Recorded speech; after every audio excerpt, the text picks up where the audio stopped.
we're going to take this photo and it has a blurred out background and put it into a YouTube thumbnail. I do have a preset for YouTube thumbnails here.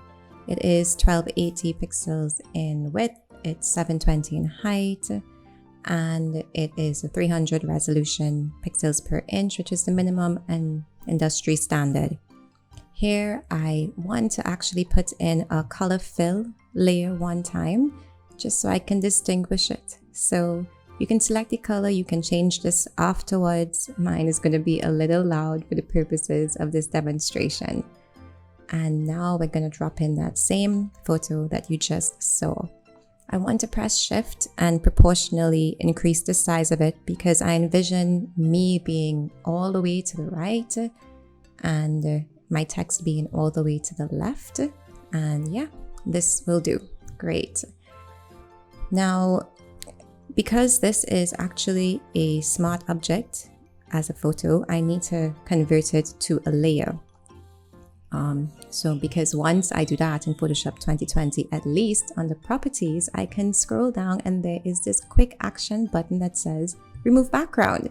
Just like that, it's gone. And all of the work in doing quick selections and all of this is gone. I mean, there are some imperfections there, but you can clean them up with your quick selection tools. But for the purposes of this demonstration, I just want to show you how this will work to do it as quickly as possible. I'm going to drop in my logo into this, make it a little smaller, again holding down shift to proportionally decrease the size. And once I've done that, I want to add in a few text layers to be able to put in my actual cover text. So let's put in, you can create this. And here we want to shift this all the way to the left. I think I want to left justify all of the writing for this cover photo and keep me all the way to the right. And we're going to create another text layer. And I should also mention, I'm not entirely certain whether that remove background setting works in all Photoshops, but I do think that with at least 2020 and perhaps CC that quick action is available. So I'm changing the font for this and I'm changing the size to make it a little bigger and the color to white so that it will actually stand out quite a bit. As it's white as well, I would probably like to put in a drop shadow so that it stands out a bit more. These are my settings for it. You can probably pause the video and look at that.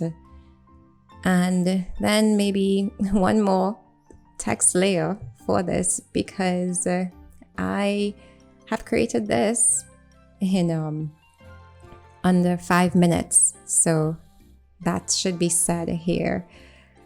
And I'm going to put this in. I'm not sure I like this font and it is a bit big. So let me change the size and I'm going to go with a lemon milk light type of font. And let's move this all the way across to the left so that we can have our full cover photo here, our YouTube thumbnail, all done. It's probably only been a little over 4 minutes, if so much. A little drop shadow will create a bang for this white and its buck. And yeah, there we have it. In under 5 minutes, you can create this YouTube thumbnail photo. So this is a lesson that I am actually learning the easy way, and you probably should too.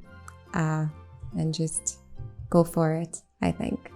I hope you enjoyed. Thank you so much for watching.